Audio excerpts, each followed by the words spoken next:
নমস্কার, ইনভেস্ট বেঙ্গলিতে আপনাদের স্বাগত। আজকের এপিসোডে আমরা কথা বলবো ভারতের গর্ব জোহোকে নিয়ে। জোহোর ইতিহাস আসলে একেবারে আলাদা ধরনের সাফল্যের গল্প। 1996 সালে শ্রীধর ভেম্বু ও টনি থমাস কোম্পানিটি শুরু করেন, কিন্তু তারা সেই প্রচলিত রাস্তা নেননি। দ্রুত বড় হতে গিয়ে যেখানে অন্যরা ভেঞ্চার ক্যাপিটালের দিকে ছুটে যায়, জোহো সেখানে একেবারে উল্টো পথে হেঁটেছে।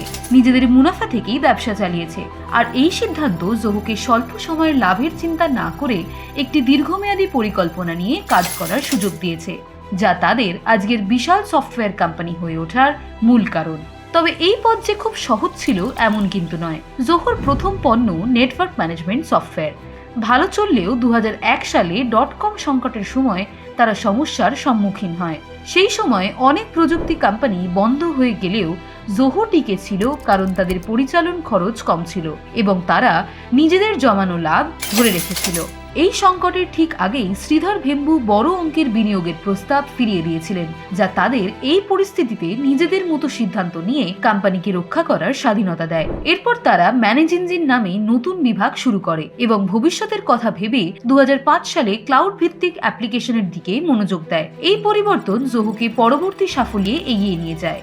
2009 সালে কোম্পানিটি আনুষ্ঠানিকভাবে জোহো নাম ধারণ করে এবং একটি বিশেষ প্ল্যান গ্রহণ করে। তাদের লক্ষ্য ছিল প্রতিযোগীদের মতো আলাদা আলাদা ও ব্যয়বহুল সফটওয়্যার না দিয়ে ব্যবসা পরিচালনের জন্য একটি সাশ্রয়ী অল ইন ওয়ান সিস্টেম তৈরি করা। কম খরচে এবং বিশাল বিনিয়োগে নিজেদের R&D টিমের মাধ্যমে তারা দ্রুত বিক্রয়, অর্থ, মানব সম্পদ সহ বিভিন্ন ক্ষেত্রের 55টিরও বেশি প্রোডাক্ট তৈরি করেছে। এইসব প্রোডাক্ট একত্রে জোহো ওয়ান প্ল্যাটফর্ম তৈরি করেছে। এই প্যাকেজ এবং কম দামই জোহোকে সারা বিশ্বে পরিচয় তৈরির সুযোগ করে দিয়েছে। জোহোর সাফল্য শুধু তার প্রোডাক্ট বা বিজনেস মডেলেই নয়, আসল শক্তি লুকিয়ে আছে তাদের অনন্য ভাবনা আর সংস্কৃতিতে। শ্রীধর ভেম্বু সবসময় বিশ্বাস করেন গ্রাম থেকেই বড় পরিবর্তন শুরু হয়, আর সেই বিশ্বাস থেকেই তিনি জোহোর R&D আর সাপোর্টের বড় অংশ শহর থেকে সরিয়ে নিয়ে যান তামিলনাড়ু সহ ভারতের বিভিন্ন গ্রামের মাঝে। এই সিদ্ধান্ত শুধু কোনো ব্যবসায়িক ক্যালকুলেশন নয়, এটি সামাজিক দায়িত্ব।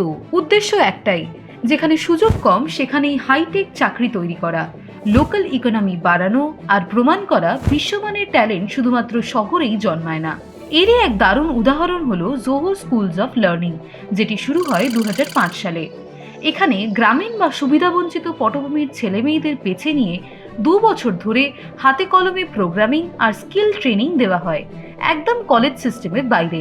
আর মজার ব্যাপার হলো জোহোর আজকের 15,000+ কর্মচারীর একটি বড় অংশ এসেছে এই স্কুল থেকেই। জোহোর সাফল্যও নেহাত কম নয়। বর্তমানে জোহো সারা বিশ্বে 100 মিলিয়নেরও বেশি ব্যবহারকারীর কাছে পৌঁছেছে। অ্যানুয়াল রেভিনিউ $1 বিলিয়ন অতিক্রম করেছে এবং 18টি ডেটা সেন্টার নিয়ে বিশ্বজুড়ে নিজেদের উপস্থিতি বজায় রাখছে।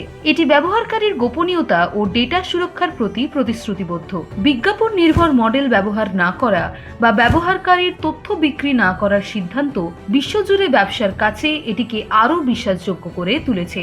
জোহোর গল্প তাই শুধু ব্যবসায়িক সাফল্য নয়, এটি ধৈর্য, স্বাধীনতা, দীর্ঘমেয়াদী গবেষণা উন্নয়ন ও দ্রুত সম্প্রসারণের বদলে নৈতিক মূল্যবোধ ও দীর্ঘস্থায়ী প্রভাব তৈরির এক বড় শিক্ষা। ভারতীয় উদ্ভাবনের এই নীরব শক্তি প্রমাণ করেছে দৃঢ় বিশ্বাস আর নিরলস পরিশ্রম থাকলে একটি সংস্থা নিজের মূল্যবোধ ধরে রেখে বিশ্বমানের কিছু গড়ে তুলতে পারে। জোহোর সাফল্যের মূল ভিত্তি হলো এদের ইন হাউস রিসার্চ অ্যান্ড ডেভেলপমেন্টের প্রতি তাদের নিরলস এবং ধৈর্যশীল প্রতিশ্রুতি। ভেঞ্চার ক্যাপিটাল সমর্থিত অনেক প্রযুক্তি কোম্পানি দ্রুত বাজার ধরতে নিজেদের সেলস অ্যান্ড মার্কেটিংকে অগ্রাধিকার দেয়, কিন্তু জোহো এই মডেলটি উল্টে দিয়েছে। কোম্পানিটি সেলস অ্যান্ড মার্কেটিং এর তুলনায় তাদের আয়ের একটি অস্বাভাবিক বড় অংশ, প্রায়শই দ্বিগুণ বা তারও বেশি, R&Dতে ধারাবাহিকভাবে বিনিয়োগ করে। সম্পূর্ণভাবে বুটস্ট্র্যাপড এবং ব্যক্তিগত মালিকানাধীন হওয়ার কারণেই এই অনন্য আর্থিক পদক্ষেপ নেওয়া সম্ভব হয়েছে। এই দীর্ঘমেয়াদী ধৈর্যশীল R&Dর কারণেই জোহো কোম্পানি কোনো অধিগ্রহণ ছাড়াই সময়ের সঙ্গে 55টিরও বেশি অ্যাপ তৈরি করতে পেরেছে। তাদের মূল লক্ষ্য ছিল সব পণ্যের মধ্যেই স্বাভাবিক মসৃণ ইন্টিগ্রেশন তৈরি করা। জোহো তাদের প্রধান অফার, বিশেষ করে জোহো ওয়ানকে ব্যবসার জন্য অপারেটিং সিস্টেম হিসেবে দেখে। তাদের R&D দল সবসময় কাজ করে যাতে এই প্ল্যাটফর্ম আরও সুসংহত, শক্তিশালী ও ব্যবহারযোগ্য হয়। এর ফলে ছোট ও মাঝারি ব্যবসা এক জায়গা থেকেই একজন সাশ্রয়ী বিক্রেতার কাছ থেকে প্রায় সব ধরনের সফটওয়্যার পেয়ে যায়। এতে তাদের জটিলতা কমে এবং ভেন্ডার লক ইনের ঝুঁকিও কমে। জোহো নিজস্ব ডেটা সেন্টার চালায় এবং নিজেদের বেসিক অবকাঠামো তৈরি করে। এতে খরচ, পারফরমেন্স এবং সবচেয়ে গুরুত্বপূর্ণ ডেটা গোপনীয়তা তাদের পূর্ণ নিয়ন্ত্রণে থাকে। আজকের ডেটা উদ্বিগ্ন সময়ে এটি বড় পার্থক্য গড়ে তোলে। জোহো AWS বা আজুরের মতো পাবলিক ক্লাউড ব্যবহার করে না, যা তাদের পরিচালন ব্যয় কম রাখে, আর সেই সাশ্রয় তারা সরাসরি গ্রাহকদেরও দিতে পারে।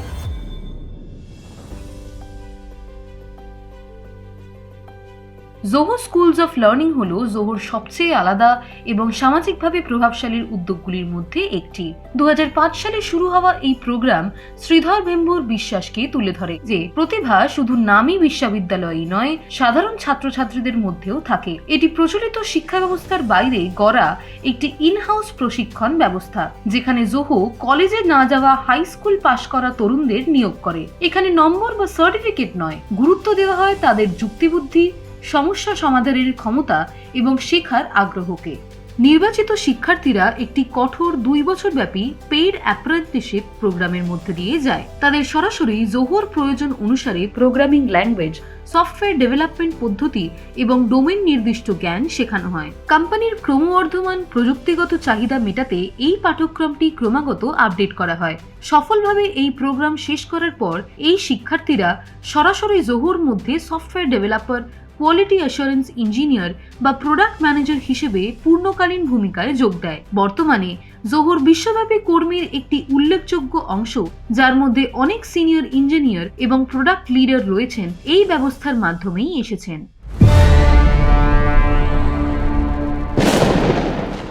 ভারতের বাজারে জোহোর সাম্প্রতিক সাফল্যের পেছনে বড় কারণ হল যুক্তরাষ্ট্র ও চীনের মধ্যে বাড়তে থাকা ভূ রাজনৈতিক ও বাণিজ্য উত্তেজনা।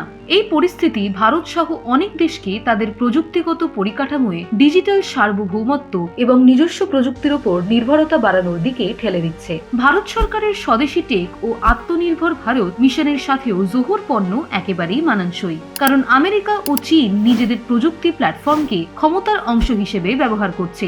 এতে ভারত সরকার মার্কিন টেক জায়ান্টদের ওপর সংবেদনশীল ডেটা ও প্রযুক্তির জন্য নির্ভর করা নিয়ে সতর্ক হয়ে উঠেছে। এই প্রেক্ষাপটে সম্পূর্ণ ভারতীয় ও স্বনির্ভর জোহোর প্রতি দেশের আস্থা বেড়েছে। জোহোর সাফল্যের সবচেয়ে বড় বাস্তব প্রমাণ হল ভারতের বিভিন্ন মন্ত্রক ও সরকারি দপ্তর এখন তাদের পণ্য ব্যবহার করছে। ইউনিয়ন আইটি মন্ত্রী সহ অনেক উচ্চপদস্থ কর্মকর্তা প্রকাশ্যে জানিয়েছেন যে তারা জোহো অফিস স্যুট এবং জোহো মেল ব্যবহার করছেন। এটি শুধু একটি ব্যবসায়িক চুক্তি নয়, এটি সরকারের একটি প্রতীকী ও কৌশলগত সিদ্ধান্ত।